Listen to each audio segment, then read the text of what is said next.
Che i social siano un mondo strano, lo sappiamo tutti. Ognuno di noi ha in tasca quell'affare chiamato smartphone e con quello può registrare un video e dire la sua. Poi, se sei bravo e i numeri ti danno ragione, la tua community cresce e cominci a fare quelle cose che non facevi nemmeno da pilota. Incontri coi fan, autografi, foto. Ovviamente tutte quelle persone hanno un'idea di te e nel mio caso c'è chi mi segue perché gli piace che io sia sempre di traverso, chi perché vado in bicicletta, chi perché ho restaurato un rudere di furgone, chi perché gli sto simpatico e così via. Ma ultimamente mi sono accorto che più cresce la community e più è capitato che alcune persone mi facessero questa domanda. Edo, ma tu fai corsi di guida? Cause I hope that I'm not showing how I feel for her, but she won't feel the same for me.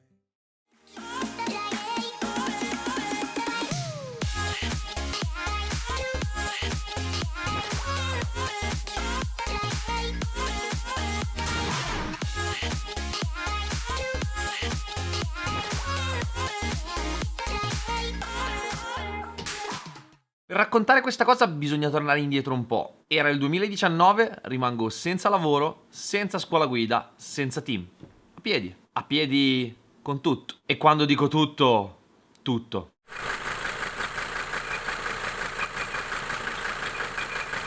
Quindi, come penso farebbero tutti, penso a come diavolo fare, perché ero stufo di lavorare per gli altri, alle dipendenze degli altri, ai progetti degli altri, che quando va male è colpa tua, ma quando vinciamo siamo una squadra fortissimi. Fanculo la squadra. O meglio, sì, il concetto di squadra è giusto, ma deve avere delle basi solide. Altrimenti non è una squadra. In tutta la mia vita mi sono sempre sentito un po' il diverso. E diciamo che non ho mai amato le scelte convenzionali e se per qualche strana ragione tutti andavano da una parte, io spesso andavo dall'altra. Essere uguale a qualcun altro è sempre stata una grande paura per me e anche nel creare quella che oggi molti mi chiamano scuola guida, volevo che fosse diversa. Quindi alla domanda, Edo, ma tu fai corsi di guida? Ti devo rispondere di no, ma faccio una cosa estremamente diversa che si chiama backpack racing e se ti interessa imparare ad andare in moto dovresti ascoltare quello che ho da dire. Il canale YouTube ce l'ho da sempre, ma non l'ho mai usato e proprio 3 anni fa, quando avevo bisogno di gridare al mondo la mia idea, YouTube mi sembrava il posto giusto. Ho preso una telecamera, i miei amici di Eximia, che è un'agenzia che fa video, mi hanno aiutato, il buon Nasca mi ha dato 3 dritte e così sono riuscito a girare il primo video spot di quello che era backpack racing. A distanza di 3 anni, con molta più padronanza del linguaggio, dei social, dell'editing, dopo più di 2000 mail di richiesta info e prenotazioni, dopo più di 400 persone passate da qua, ho voluto fare questo video per raccontarti che cos'è che faccio. Ti ricordi quando ho detto di essere diverso? Partiamo dal nome,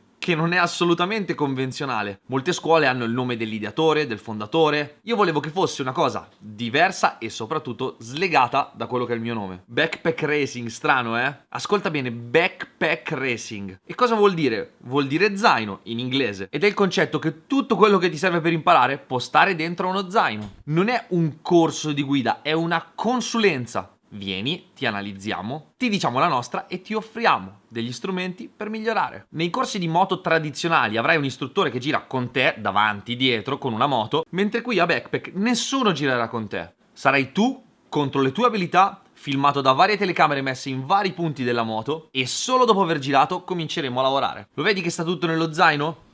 PC, telecamere e in questo caso il mio bagaglio di esperienza. L'aver fatto una carriera molto umile, nella quale una caduta voleva dire saltare la gara dopo, non potevo permettermi di andarci a cuor leggero. Ho dovuto imparare come guidare, come non fare danni e che la moto è un fattore fondamentale in questo. Saper mettere le mani sulla moto non è necessario, anche se molto utile, ma avere un minimo di conoscenza del funzionamento della moto, quello sì che è fondamentale. Tornando a Backpack, la mattina salteremo il famoso pippone del briefing, perché qui non c'è nessun briefing. Vuoi migliorare? Ci hai chiamato? E allora entra. Noi mettiamo solo le telecamere e fai come avresti fatto senza Backpack Racing. Moto sregolate, le gomme sgonfie, fai come ti pare. Dopo il primo turno cominciamo a lavorare. Ovvio che se c'è qualcosa di non sicuro e pericoloso, vai tranquillo che ti verrà detto e soprattutto per i neofiti o le prime volte in pista ci sarà un trattamento diverso. Lì sì che un briefing serve. Così facendo abbiamo una fila di vantaggi non indifferenti. 1. Capiamo subito cosa c'è da fare senza perdere tempo. Ad esempio, è inutile che ti faccia un melodramma sulle traiettorie quando entri e non tiri nemmeno le marce, cioè di cosa stiamo parlando? 2. Non girando con te, l'istruttore è interamente dedicato a capire quello che fai. 3. Non avendo un traino o una spinta, e anche se all'inizio sarà più difficile, capirai che è molto più importante costruire la tua tecnica e capire il perché di quello che stai facendo e non imitare come le scimmie. Tutto quello che imparerai sarà farina del tuo sacco che saprai ripetere anche da solo. 4. Uccidi i costi, perché non girando non ci sono da battere i costi delle varie moto degli istruttori. 5. Ascoltate bene questa frase: il miglioramento del pilota va di pari passo al miglioramento della moto. Questo non vuol dire che andrete a casa con la moto di Johnny Ria, ma durante la giornata giocheremo a capire come la moto migliora anche senza toccarla e successivamente modificheremo la moto nel caso ce ne fosse bisogno. Ultimo, ma non per ordine di importanza, tutti andranno a casa con una scheda tecnica compilata su come è regolata la moto e su quello che è stato fatto. Di dispensatori di consigli è pieno. Chiudi un po' il ritorno di qui, fai un po' più così. Scrivere, bisogna scrivere. Se si vuole migliorare non c'è altra soluzione. Altra cosa molto importante è imparare a parlare. Parlare. La cosa più difficile è instaurare un rapporto. Molte persone pensano che il loro apprendimento, quando fanno un corso di guida, sia direttamente proporzionale al quanto spendi e a quanto tempo dedica l'istruttore a te. In verità, più sei collaborativo e più ti aiuti. È come se dovessi fare una riabilitazione dopo un infortunio. Vai in una clinica pretendendo che facciano tutto loro. È impossibile, no, ti devi aiutare, devi sforzarti, collaborare, dire le tue sensazioni e migliorare. Qui è uguale e spesso vedo la credenza del porto la moto dal preparatore blasonato che la fa al pilota blasonato che corre il campionato blasonato e sono a posto. Dall'altro lato del muro c'è ti metto la moto così che la usano tutti così e si va così. Chissà perché qui a Backpack abbiamo, e dico abbiamo ma ci arrivo dopo, fatto comprare un sacco di molle, rapporti e ricambi alle persone e li ho visti tutti entusiasti. Anche l'amatore, per quanto piano vada, quando guida delle cose le sente. E il problema è che bisogna abituarsi a parlare ed è importante che ci sia qualcuno che ti spieghi cosa devi dire, cosa devi cercare. Anche a me è successo in alcune situazioni di avere paura di parlare. Ed è estremamente sbagliato. I piloti parlano dalla mattina alla sera, chi più chi meno, di setup, rapporti e gomme. Se non si prova, non si impara mai. Poi altro problema che riscontro spesso è che molte persone, attenzione a questa frase, non sono adeguatamente preparate a migliorare.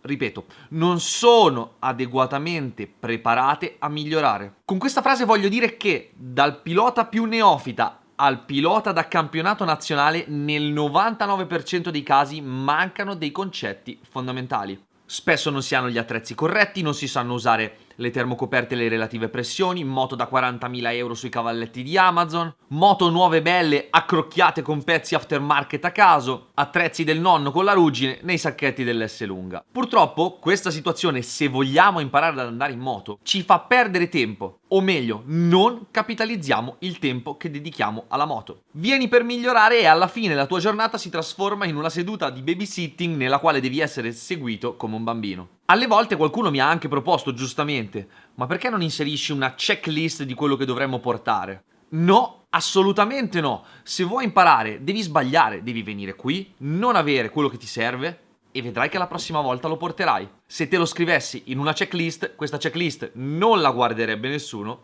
e non cambierebbe niente. Infatti il metodo di Backpack non è impositivo. Qui nessuno ti impone niente. Già dal primo turno ci sono delle cose che non vanno bene sulle moto, ma se ti venisse detto subito, ancora prima di entrare in pista, non lo apprezzeresti. Quindi entra, sbaglia e noi ti aiuteremo a ragionare, capire, ti faremo provare cose nuove, che possono essere una regolazione, un movimento, e alla fine molto probabilmente capirai da solo. Prima dicevo abbiamo perché da quest'anno, oltre a me, c'è una persona ad aiutarmi che è stato uno dei miei meccanici nel team universitario, che è un ingegnere meccanico, che ora lavora con noi anche per Team BR Corse e che viene a tutte le giornate Backpack. Il suo compito è quello di eseguire tutto il lavoro di montaggio, smontaggio, download dei file sul PC, in maniera che io possa essere più libero di parlare solo con le persone. In più è un ottimo meccanico e durante la giornata conterà fino all'ultimo click della tua moto e servirà a me per capire cosa possiamo fare, se possiamo migliorare e a te per avere un'idea di com'è la tua moto e di quello che avremo fatto nel caso. Ancora però non ti ho spiegato come funziona e arrivato a questo punto potresti aver capito che arrivi, ti mettiamo delle telecamere e poi cominciamo a correggere errori a raffica. In realtà non è così. Quando partecipi a Backpack, durante la giornata farai un percorso. Si parte da un punto e si arriva ad un altro. Infatti, nella visione generale dell'insegnamento del motociclismo è pieno di corsi, ma non vedo i percorsi. Il percorso è una cosa che dura nel tempo ed è necessario così, non si può fare altrimenti. Andare in moto è uno sport super complesso. Il mezzo è complesso, ci sono i movimenti del pilota, 1000 fattori esterni. Non si può imparare in un giorno. Nonostante questo, durante la giornata fai il tuo percorso per scoprire quali sono i tuoi errori e che priorità dare al lavoro da svolgere dopo. Il problema è che sia del prima sia nel dopo non sei seguito. Arrivi impreparato, fai la tua giornata e poi sei abbandonato. Se vuoi continuare devi tornare e non è così facile magari organizzarlo o non puoi. Prima ho parlato di capitalizzare il tempo e perderne meno nel percorso di apprendistato di qualsiasi cosa è uno dei più grossi vantaggi che tu possa avere. Quindi, concludendo questo video, vi lascio con una grossa anticipazione su quello che succederà nei prossimi mesi e mi farebbe piacere se mi dicessi che cosa ne pensi nei commenti dopo che avrai sentito. Ci sono molti argomenti, tecniche o fondamentali che non necessitano di essere svolti in presenza. O meglio, per capire certe cose le puoi capire anche a casa da solo. E se arrivassi qui già preparato, con l'attrezzatura idonea, con i fondamentali già chiari, allora sì che capitalizziamo il tempo. E allora sì che possiamo lavorare davvero sulla guida per andare o più forte o sicuramente più sicuro. Nei prossimi mesi arriverà la formazione online di Backpack Racing, che affronterà il percorso come quando siamo in pista, ma analizzando ogni argomento nello specifico. E così avrai la tranquillità di poterli studiare, provare, capire, comprare materiale. Attenzione, non è un corso di guida online, anche perché la guida viene per ultima. Prima devi essere preparato, devi sapere di che cosa si parla, come arrivare in pista nella maniera corretta, come gestire il tempo e lo spazio, come allenarti, cosa fare alla moto, come regolarla e successivamente parleremo della guida. Una volta che avrai affrontato questo percorso, potrai venire a Backpack Racing e allora sì che capitalizzerai veramente il tuo tempo. Ovviamente questa cosa non è pronta, ci sto ancora lavorando, ma era importante per me farvi sapere, e anche perché mi sono reso conto che ci sono un sacco di persone che mi seguono che non sanno che cos'è Backpack Racing. Quindi ho deciso di fare questo video per spiegare che cos'è Backpack Racing, per dare un'anticipazione di quello che verrà e perché volevo avere un feedback da voi su quello che sto facendo. Purtroppo il primo video di Backpack Racing l'ho girato quando avevo 500 iscritti, adesso fra tutti i social siamo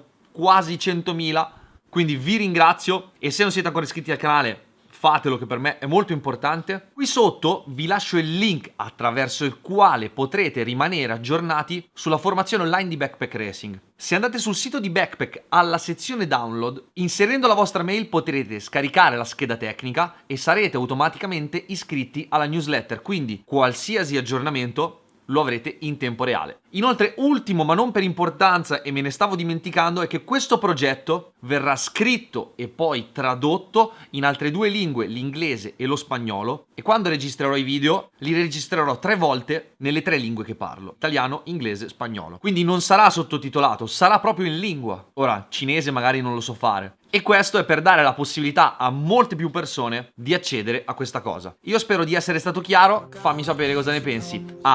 E se sei stato backpacker, scrivi la tua esperienza qua sotto. Ciao. It's too bad she'll never know. Yeah, I can't tell her how I feel because she has someone who makes her happy.